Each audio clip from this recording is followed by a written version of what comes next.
ఈసారి ఎదురవుతున్నట్టుగా వార్తలు వస్తున్నాయి. మొన్న 5వ తేదీన పోలింగ్ ముగిసిన తర్వాత వచ్చిన ఎగ్జిట్ పోల్స్ అన్నీ దాదాపుగా ఒక 2-3 మినహాయిస్తే అన్నీ ఈసారి బీజేపీ గెలుస్తుందనేది ఎగ్జిట్ పోల్స్ రిజల్ట్.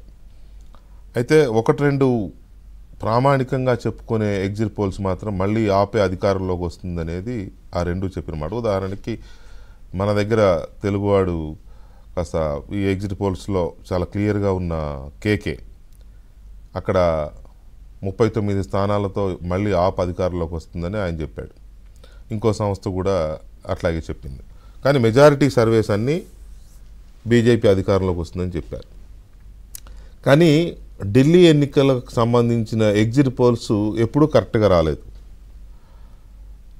గతంలో కూడా ఆప్ అధికారంలోకి వస్తుందని చెప్పారు, కానీ ఆప్కి ఇన్ని సీట్లు వస్తాయని చెప్పలేకపోయారు.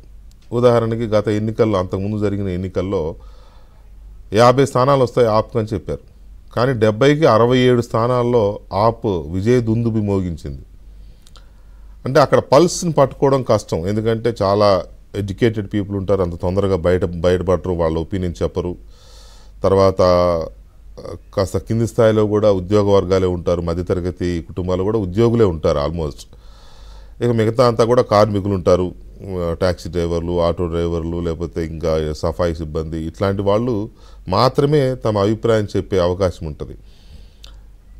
ఎంప్లాయీ సెక్షన్, క్లాస్ సెక్షన్స్ ఎవరు కూడా ఒపీనియన్ చెప్పరు. మేము పలానా వాళ్ళకు ఓటు వేసామని, లేకపోతే వాళ్ళు వచ్చే అవకాశం ఉంటుంది, ఇట్లా వాళ్ళు ఒపీనియన్ చెప్పరు. ఒకవేళ చెప్పబోయినా కూడా ట్రెండ్ని బట్టి రావచ్చు అంటే అట్లా ఉంటుంది తప్ప ఎగ్జిట్ పోల్స్కి అందడం తక్కువ. అందుకనే ఢిల్లీలో ప్రతిసారి ఎగ్జిట్ పోల్స్ కరెక్ట్ విశ్లేషణ ఇవ్వలేకపోయినాయి. సో అది ఒక పార్ట్. రెండో పార్ట్ చూస్తే ఈసారి ఢిల్లీలో ఏం జరగబోతుంది అనేది ఒకసారి గమనిస్తే ఆల్మోస్ట్ బీజేపీ ఈసారి ఢిల్లీలో సర్జికల్ స్ట్రైక్ చేసింది. ఎందుకంటే ఢిల్లీలో అధికారానికి దూరమై 27 ఏళ్ళు బీజేపీకి. గడిచిన 3 ఎన్నికల్లో దేశమంతటా గెలుస్తూ కేంద్రంలో అధికారాన్ని నిలబెట్టుకుంటున్న మోడీ హయాంలో కూడా ఢిల్లీని కొట్టలేకపోయారు. ఢిల్లీకి ఉన్న ప్రత్యేకత ఏంటంటే అది మన దేశ రాజధాని. కేంద్రంలో అధికారంలో ఉన్న పార్టీయే ఢిల్లీలో కూడా అధికారంలో ఉంటే అది ఆ పార్టీకి మంచిది అవుతుంది, తర్వాత ఢిల్లీకి కూడా మంచిది అవుతుంది. ఎందుకంటే అభివృద్ధి పరంగా ఇక్కడ ఆమ్ ఆద్మీ పార్టీ అధికారంలో ఉండడం వల్ల ఢిల్లీకి బీజేపీ అనుకున్నన్ని మంచి పనులు చేయడం లేదు, లేదా ఢిల్లీని చిన్నచూపు చూస్తోంది అరవింద్ కేజ్రీవాల్తో ఉన్న వైరం వల్ల అనేది ఒక చర్చ ఉంది. అది కొంత నిజం కూడా. ఉదాహరణకి గత ఎన్నికలప్పుడు మేము గెలిస్తే ఢిల్లీకి లాండ్ ఆర్డర్ కూడా ఢిల్లీ ప్రభుత్వానికే ఇస్తాము, ప్రభుత్వానికి అప్పచెబుతాం మాకు ఓటేస్తే అని చెప్పారు. కానీ బీజేపీ ఆ పని చేయలే అరవింద్ కేజ్రీవాల్ గెలిచిన తర్వాత. అదొకటి ఇప్పటికీ ఆ ప్రజల్లో ఉంది. అయితే అవినీతి వ్యతిరేక పునాదుల మీద వచ్చి రాజకీయాల్లో ఉద్యమం చేసి, ముందు అన్నా హజారేతో కలిసి ఉద్యమం చేసి ఉద్యోగాన్ని వదిలేసి దేశవ్యాప్తంగా పేరు తెచ్చుకున్న అరవింద్ కేజ్రీవాల్ ఆ క్రేజ్తో ఆయన రాజకీయ పార్టీ పెట్టాడు, ఆమ్ ఆద్మీ పార్టీ అని.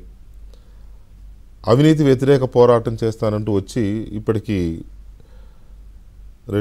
గడిచిన ఎన్నికల్లో 2014 నుంచి ఇప్పటి వరకు ఆయన వరుసగా గెలుస్తూ వస్తున్నాడు. కానీ ఈ ఎన్నికల్లో ఆయన మీద అవినీతి మరకపడింది.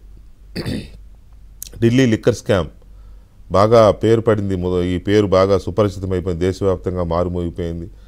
దీంట్లో తెలంగాణకి చెందిన మన బీఆర్ఎస్ ఎమ్మెల్సీ కవిత గారు కావచ్చు, లేకపోతే విజయసాయిరెడ్డి వాళ్ళ బంధువులు కావచ్చు ఏపీ నుంచి, తర్వాత ఇప్పుడు టీడీపీ ఎంపీగా ఉన్న మాగుంట శ్రీనివాసరెడ్డి గారు కావచ్చు, ఇట్లాంటి వాళ్ళు చాలామంది ఆ కేసులో ఇరుక్కున్నారు, జైలుకి వెళ్ళారు కొంతమంది.